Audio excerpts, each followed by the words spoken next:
Good morning.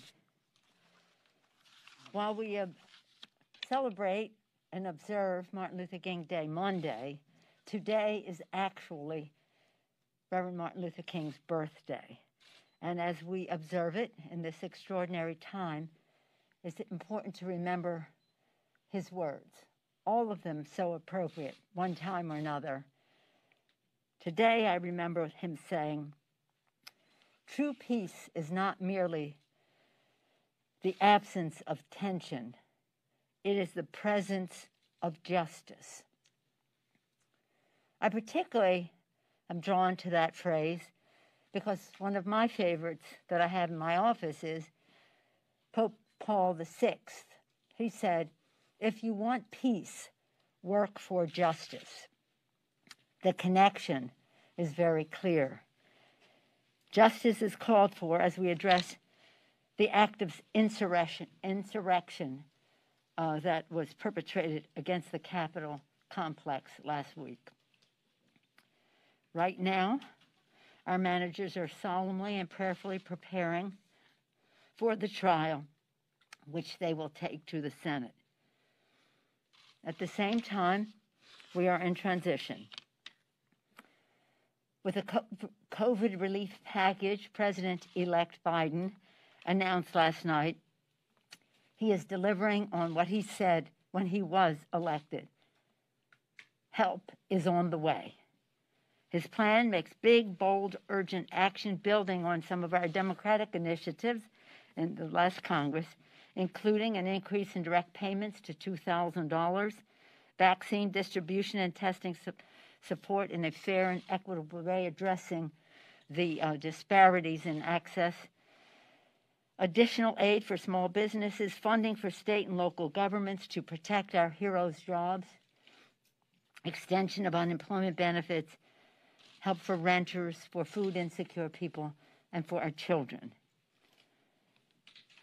As the last jobs report of the Trump administration shows, the need could not be more urgent. Moody Analytics says, this morning, they say that this package, the rescue and recovery package put forth by Joe Biden last night, this package will take us to full employment by 2021, one full year earlier than it would occur without it. 2021 versus 2022, one full year earlier. In just 5 days, Joe Biden and Kamala Harris will be sworn in as President and Vice President of the United States. Following the attack last week on the Capitol complex, there's been unprecedented mobilization of security in the Capitol. I want to express gratitude to our Capitol Police, to the National Guard who are present here to protect our democracy. They have shown great courage. We're very proud of them, and I was honored to be able to extend gratitude to them in person on behalf of the Congress. We must subject this whole complex, though, to scrutiny in light of what happened and the fact that the inauguration is coming. To that end, I have asked retired Lieutenant General Russell Honore to lead an immediate review of security infrastructure, interagency processes, and command and control. The General is a respected leader with experience dealing with crises. As a former Vice Director for Operations, J3, with the Joint Chiefs of Staff, his focus was military support to civilian authorities, and he has experience with the National Capital Region's security. House leadership has worked with General Honore, seen up close and personal his excellent leadership at the time of Katrina. Particularly Mr. Kyburn was the head of our Katrina task force, so he and I and others know full well how fortunate we are that the General has accepted as willing to do this. Members are moving forward with strong oversight from committees, of course, to have after-action review. There is strong interest in the Congress in the 9/11 type commission, an outside commission, to conduct that after-action review. In the meantime, I'm very grateful to General Honore for taking on this responsibility. I find this to be a very emotional time. I've said to the members, we're very passionate to our reaction to this assault on our democracy, on this temple to democracy. We're very passionate about our reaction, but we must be very dispassionate in how we make decisions to go forward for security, security, security. As I see many of the films and the incitement of it all by the President of the United States, but as you see the film, one figure, oh, so many disgusting images, but one figure of a man in a shirt with Auschwitz on it. Auschwitz. Work equals freedom to Auschwitz. This is in this January, 1 year ago. I had the privilege of bringing a delegation in January to Yad Vashem, the Museum of the Holocaust in Israel, to join heads of state. I came as the head of this Congress to observe the 75th anniversary of the liberation of Auschwitz-Birkenau. On the way to Israel, I brought the delegation to Auschwitz and Birkenau. Probably one of the most transformative national security visits that we have made. All of our travel outside the country is about our national security. And so was that. To see the dehumanizing of people that was perpetrated there was so overwhelming. To see this punk with that shirt on and his anti-Semitism that he has bragged about, to be part of a white supremacist raid on this Capitol, requires us to have an after-action review, to assign responsibility to those who were part of organizing it and incentivizing it. In the meantime, we're grateful to General Honore for making some recommendations to us on how we can keep our members safe, our staff safe, the people who make the building function, our custodians and the rest, who had to clean up after this insurrectionist mob. But security, we take an oath to protect and defend the Constitution, our democracy. And that is what we will do. And we will protect all of those who are here to honor their oath of office. Questions? Yes, ma'am? Thank you, Madam Speaker. Can you tell us a couple things on scheduling? Is there any update on when you might send the article of impeachment to the Senate? And secondly, can you tell us how quickly the House might take up President Biden's recovery package? Well, let me start with that. We're very pleased with what the Vice President put forth last night. I'm eagerly awaiting some of the particulars of the vaccine proposal that will come out this afternoon, because this is a matter of complete urgency. As the Vice President said last night, this administration, the Trump administration, handled the distribution of the vaccine in a very disappointing way. He used stronger language. But now we have to move on and do it in the right way, and that will require resources, which will require legislation. How it will be done effectively, we'll know more about. I have some idea about it because we've made suggestions in that regard. But I think that the message of last night and later today from the Vice President will be a message of hope to encourage people to, again, when it's appropriate for them to receive the vaccine, to do so. But as was said, as will be said, it's not just about the vaccine. It's about testing and distancing and all the rest as we go forward so that we can crush the virus, which is what we must do. Crush the virus so we can open our schools and our businesses, honor our heroes who are on the front line of this, our healthcare workers, our police and fire, first responders, transportation, sanitation, food workers, our teachers, and put money in the pockets of the American people so that the lives and the livelihood of the American people are addressed. So we're hoping that we can work in a bipartisan way as we go forward.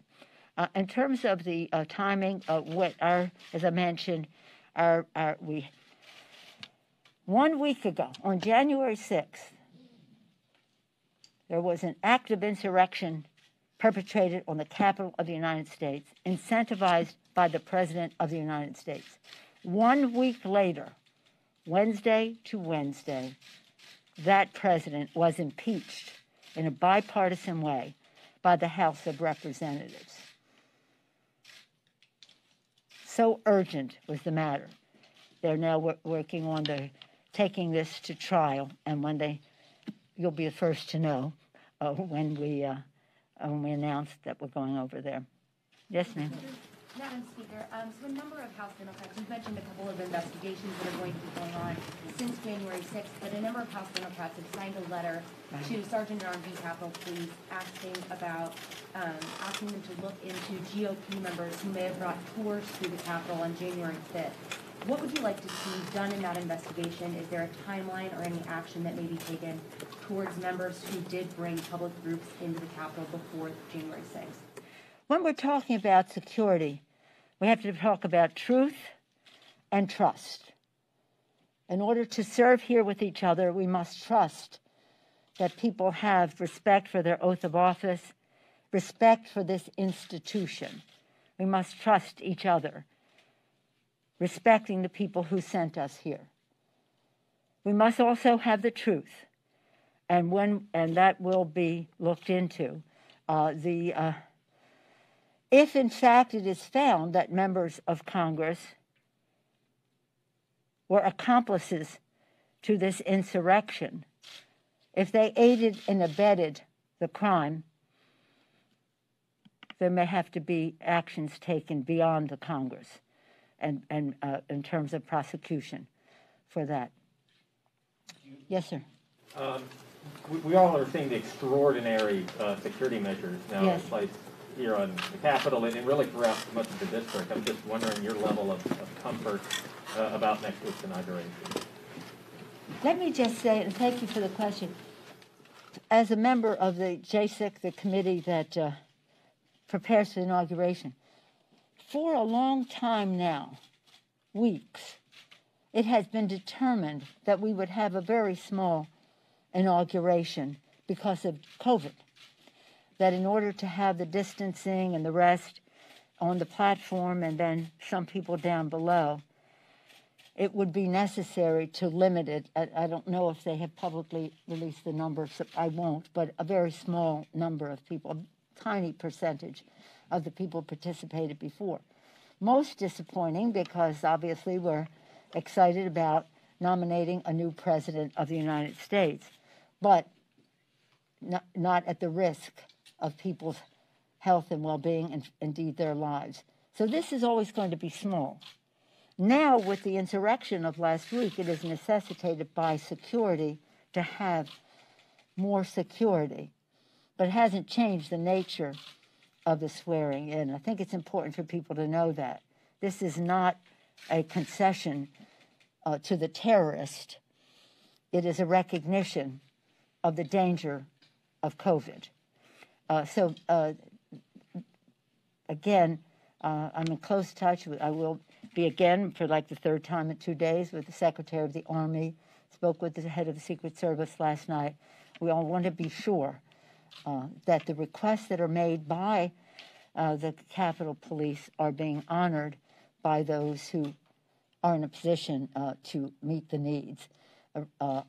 It depends on the intelligence, and we have to have more security than the intelligence might warrant. I think in this case, redundancy may be necessary. Not too much, but enough. Yes, sir. Yes, sir. First off, the Republicans are saying that as far as the metal detectors are concerned, that the danger on January 6th came from the outside, not the inside. And secondly, as far as the Speaker's lobby is concerned, totally different issue. When can we expect that to be opened for us? And will it be when the pandemic ends? And when do you see that happening as far as it won't be 1 minute before it is safe to do so from a COVID and a security standpoint, or 1 minute later than that. Yes, sir. Madam Speaker, while Representative Ryan's subcommittee will be investigating the Capitol Police. I'm sorry? While Representative Ryan's subcommittee will be investigating the Capitol Police. Tim Ryan. Right. For benefit of the legislative branch of the Appropriations Committee, yes. At the bare minimum, what would you like to see in reforms of the U.S. Capitol Police, especially in light of allegations from members of the caucus of institutional racism within the police force and also maybe even collusion in the insurrection? What reforms would you like to see? Well, I think the investigation is central. That has to come first. But there will be, in addition to Mr. Chairman Ryan's Ledge Branch Committee, we have Homeland Security Committee. We have issues that relate to intelligence from Judiciary and Intelligence Committee. We have the Armed Services Committee. So there'll be a full, the committees will be doing their oversight in many different ways. And of course, the Appropriations Committee and the Oversight Committee have overarching responsibility. But again, the investigation will tell us what we need to know to have truth so that we can trust the system that we have here. And it's so sad. Imagine like 10 days ago, as I said, we really lost our innocence in this because we always prepare to protect and defend from all enemies, foreign. But the Constitution also says, and domestic. And now we have to protect ourselves from enemies domestic. How close within? The investigation will let us know. Could you withhold the article indefinitely? Are you considering withholding the article indefinitely